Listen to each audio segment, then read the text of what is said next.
bloco 6. Estávamos falando sobre Visual Law no bloco passado, e até coloquei aqui para vocês que todo mundo está falando sobre Visual Law. A gente tem quem gosta, quem não gosta, como tudo na vida, e está tudo bem também, mas de fato é que realmente quem não gosta é porque não conhece, né? Porque eu creio que em algum momento, pelo menos, será necessário usar Visual Law para você se dar bem na sua vida profissional. Mas, né, vamos lá. Sabe o que eu quero falar para você? É o seguinte também. O fato, e aqui eu vou fazer uma observação muito pertinente a quem quer usar o Visual Law, é o seguinte. Visual Law já foi comprovado que é útil, né? Eu já trouxe pesquisas aqui para vocês, de neurocientistas, falando que imagens valem muito mais do que textos. Valem não, né, gente?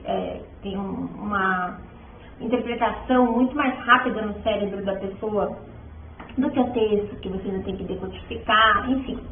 Mas, o fato é o seguinte, que nessa vida tudo tem que ser feito com moderação e com necessidade. Veja, eu dei um exemplo para vocês no bloco passado sobre um contrato que você tem que fazer, que você tem que elaborar, para que seu cliente use com os clientes dele, né? Sobre gestão de mídia, para fazer divulgação dos produtos dele nas redes sociais. E ele precisa explicar ali no contrato o que ele vai entregar. Ele vai entregar tantas publicações no feed, tantas publicações no stories, tantos reels por semana, né? E ele garante uma média de 100 visualizações por semana, por dia, enfim. Veja, por se tratar de um tema muito específico e um tema muito novo para a maioria das pessoas, o Visual Law nessa questão, nesse exemplo que eu te dei, ele é de suma importância, de suma importância. Ele é praticamente indispensável, porque você vai praticamente ter que realmente desenhar para que a pessoa entenda, para que não fique dúvida, ok? Fechado. Agora, tem pessoas que viram ali 1 ou 2 vídeos na internet e acharam que viraram, assim, expert em Visual Law e começam a colocar desenho, enfeite, ícones, linha do tempo, em tudo quanto é lugar, em lugares até que não faz sentido ter aquilo ali, ok? E aí, vai virar uma coisa brega, ridícula, vai virar um gibi e não vai produzir o efeito que você quer. Veja, o Visual Law, como eu falei para vocês, ele está dentro do quê? Do Legal Design. O que é o Legal Design, como a gente já falou aqui? É uma nova área de estudo e pesquisa que visa transformar o conteúdo jurídico para que ele possa ser claro e objetivo para todos os seus receptores. É isso.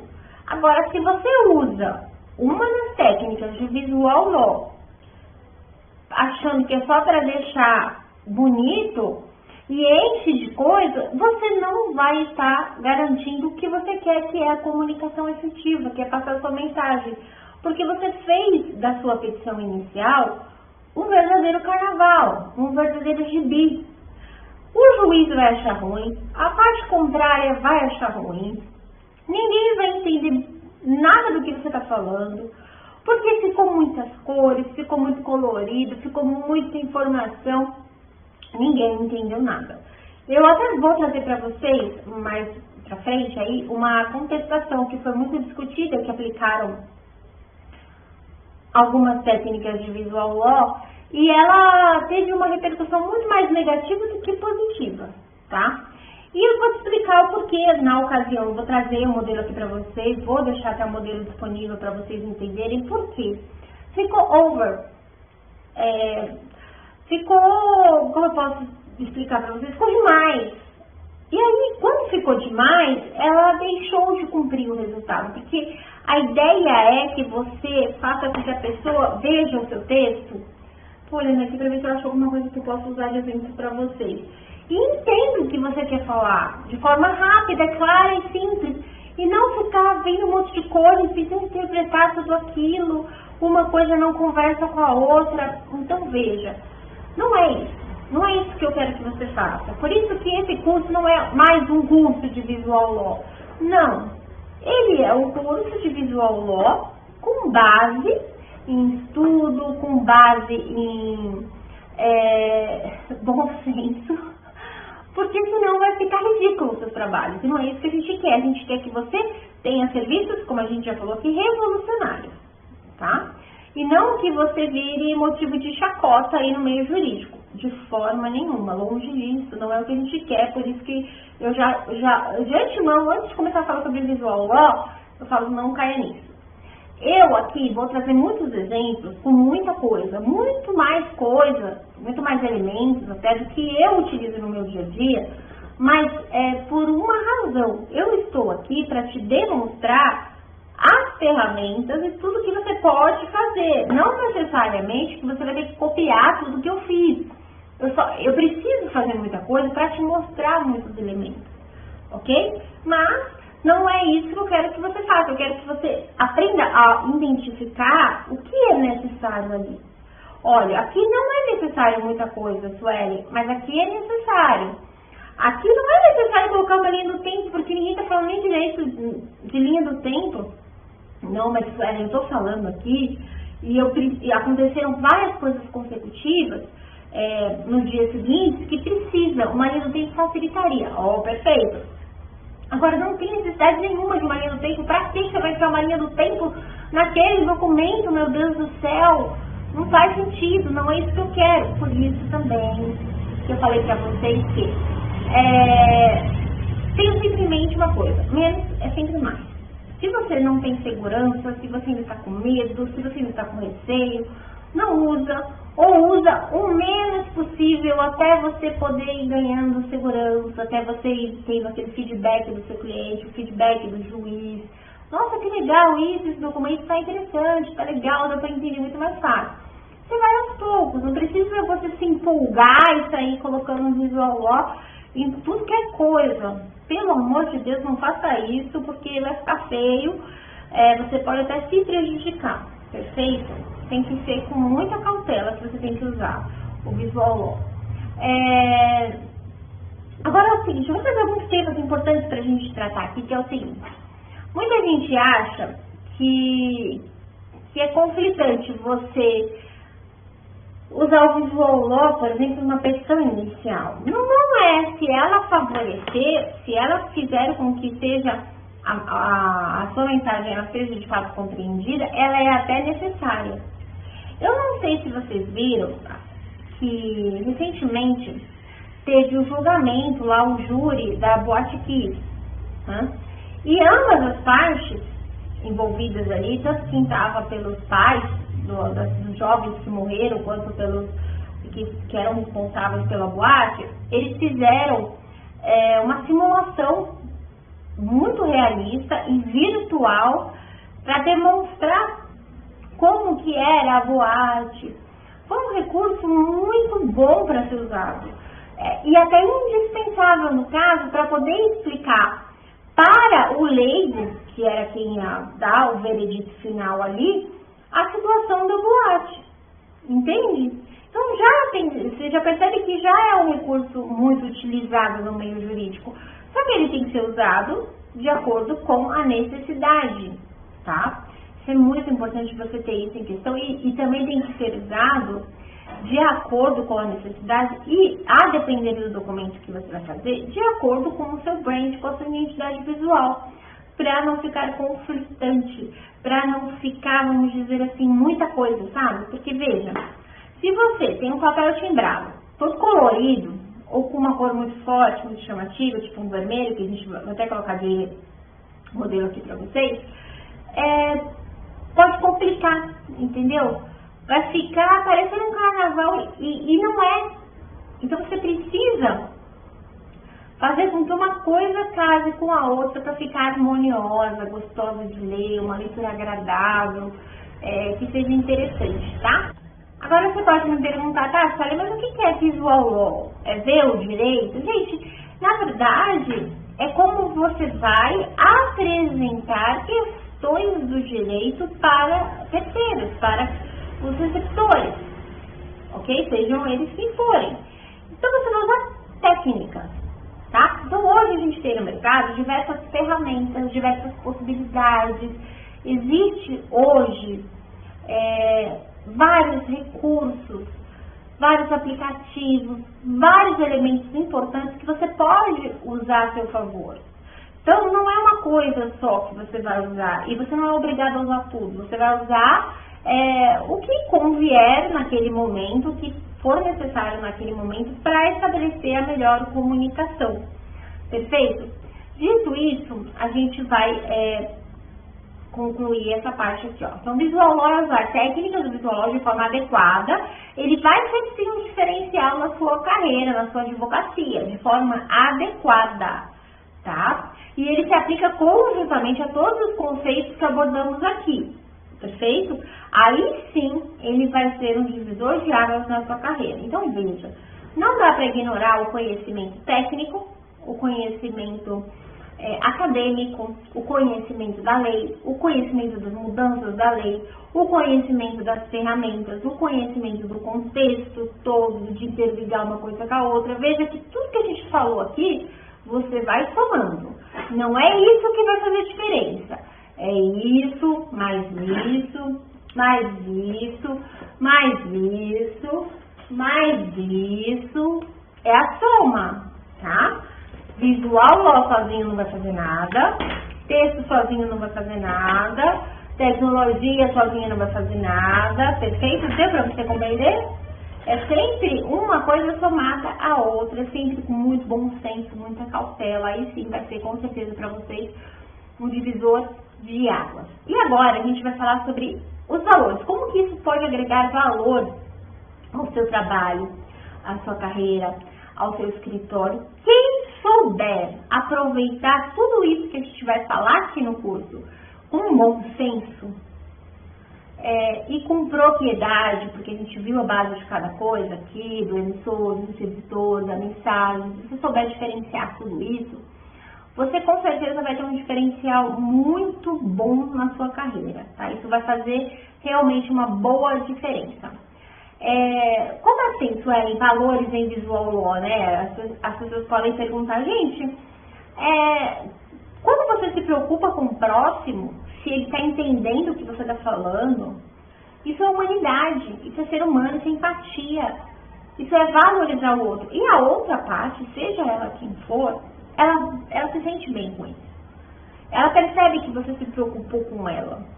Quando a gente fala de juiz, você está facilitando o entendimento dele, do trabalho dele. Porque, veja, se você tem uma petição inicial, só para a gente pensar aqui, se você tem uma petição inicial com 10 laudos, você acha que isso é bom? Tá, ok, cada um faz o que quer. 10 laudos e mais 50 documentos anexados. Como você vai chamar atenção para cada documento, para cada coisa que realmente vale a pena ali dentro? Você vai ter que trazer alguns elementos para a petição inicial, porque você sabe que o juiz não vai ficar perdendo tempo indo lá conferir todos os documentos. Não vai. Desculpa, mas não vai. Ninguém faz isso, porque senão você não trabalha. Vai dar conta, só para ele analisar uma petição inicial e todos os documentos são 100 páginas, ele não vai conseguir analisar mais de 3 processos por dia. Não faz o menor sentido isso. Aí a outra parte vem com mais sei lá quantas folhas, acabou, gente, esquece, a gente tem que ser prático. O dia a dia de todo mundo tem sido muito agitado, muita coisa, muita informação, a gente tem que fazer as coisas serem mais concisas, mais objetivas, facilitar. E quando o juiz percebe que você facilitou a vida dele, que você já fez os cálculos, já colocou ali, não está te mandando para lá para o final da folha, lá na página 1000 e pouco, não. Você já tirou um print, recortou, colocou uma setinha, especificou para ele, ó, isso aqui foi o que deu. Se ele quiser conferir, o documento está na página tal, é só ele já sabe qual página que está, e se ele quiser conferir, ele vai lá e confere, tá? Mas se ele não quiser, ele vai pensar ali no que você colocou.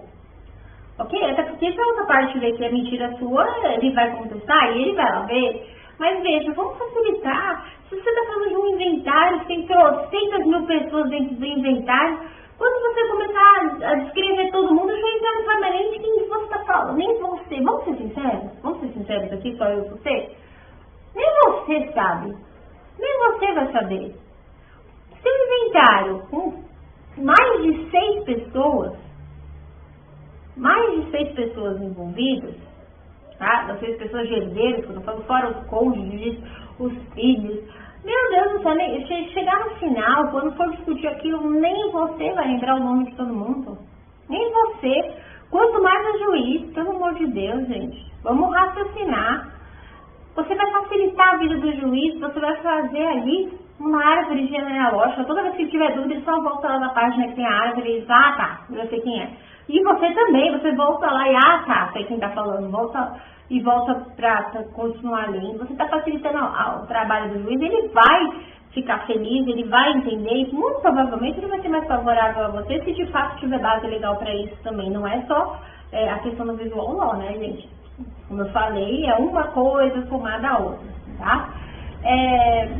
E outra coisa, não é só isso. Para usar o visual law, você também tem que pensar em ética, você tem que pensar em todos os valores, ok?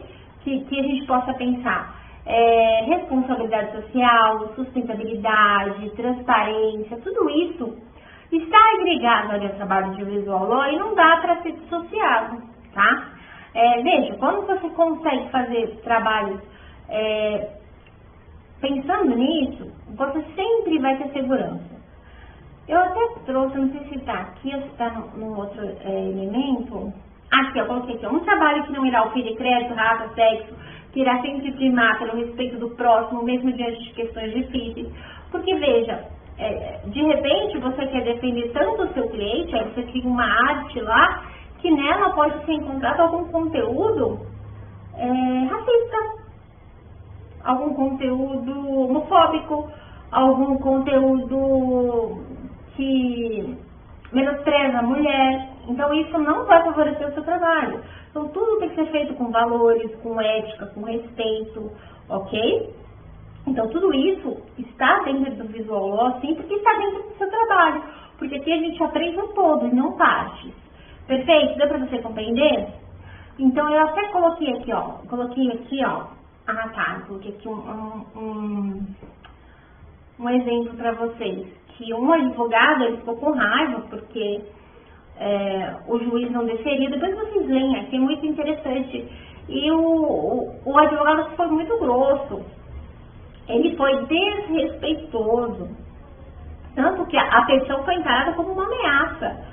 Na sentença em que homologou a extinção do processo, tá? Você dá uma lida aqui, ele foi muito afrontoso, ele foi desrespeitoso, agiu com ética. Eu entendo até que ele tenha motivos, né? Mas olha o que ele falou aqui, ó, só pra gente entender. Gostaria que Vossa Excelência soubesse que farei de tudo para melar sua maldita carreira de magistrado, entre aspas. Que fique bem claro, Frederiquinho, sua batata está assando. Rapidinho, acharei um modo de chegar até o corregedor geral do TJSP. Tenho fé em Deus que em breve conseguirei sua remoção para, no mínimo, Eldorado Paulista. Então, veja, ele foi preconceituoso, ele afrontou de forma desnecessária. Então, independente do que você for fazer, a nossa instituição aqui, ela zela pelo respeito e por valores, por ética. Então, tudo que você for fazer, seja o que for, você tem que primar pelos valores e por princípios. Não só princípios legais, tá bom? Mas princípios de respeito ao ser humano, a empatia, ok? Os princípios que foram criados pela nossa sociedade. Princípios de valores, tá? Então, veja, eu não quero que ninguém saia desse curso fazendo um trabalho carnavalesco ou que faça um trabalho até bem feito, mas com esse tipo de conduta, com esse tipo de procedimento. Não é o nosso objetivo. Então, por isso que a gente sempre fala, você tem que trabalhar a sua imagem, e a sua imagem também está aqui. É como você faz, com os seus princípios, é por isso que você vai ser conhecido, tá bom? Gente, esse bloco foi um pouco mais sério, assim, esse finalzinho, mas é importante a gente falar sobre isso, tá bom? No próximo bloco a gente dá continuidade. Até!